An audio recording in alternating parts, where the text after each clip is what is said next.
জগন্নাথ, ধ্রুব জগন্নাথ, জগন্নাথ। আরে একে কেন মারলি তুই?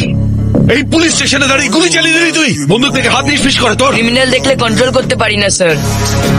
তা বলে সবাইকে মারবি? আমরা প্রতি বছর রাবণকে জ্বালাই। উনি কিন্তু সীতামাকে একবারই কিডন্যাপ করেছিলেন। তাহলে আমরা কেন ক্রিমিনালদের মারতে পারবো না যারা রোজ অন্যায় করে?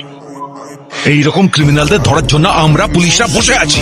আমরা ওদের অ্যারেস্ট করি, তারপর কোর্টে হাজির করে দিই। আর এসব কাজ করতে কতদিন সময় লাগে? 3 মাস বা 6 মাস, হয়তো কখনো বা 1 বছরও লাগতে পারে, তাতে কি? আর সে কদিন আপনি শান্তিতে ঘুমাতে পারেন।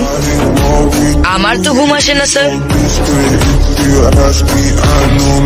আমিও লালাকে না ধরতে পেরে বহুদিন ঘুমোতে পারিনি। এই দেখ, এই দেখ, এই সব কটা হচ্ছে হাই প্রোফাইল ক্রিমিনাল, দেখতে পাচ্ছিস?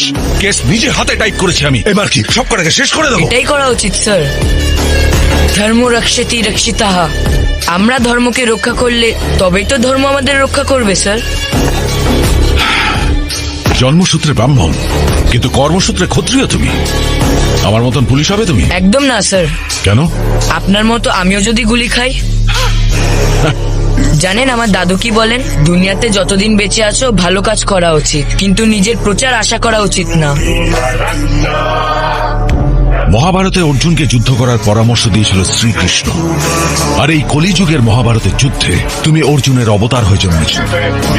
কোনো চিন্তা নেই, আজকের পরে আমরা শান্তির ঘুম না। আর আজকের পরে এই শহরের মানুষও নিশ্চিন্তে ঘুমোতে পারবে।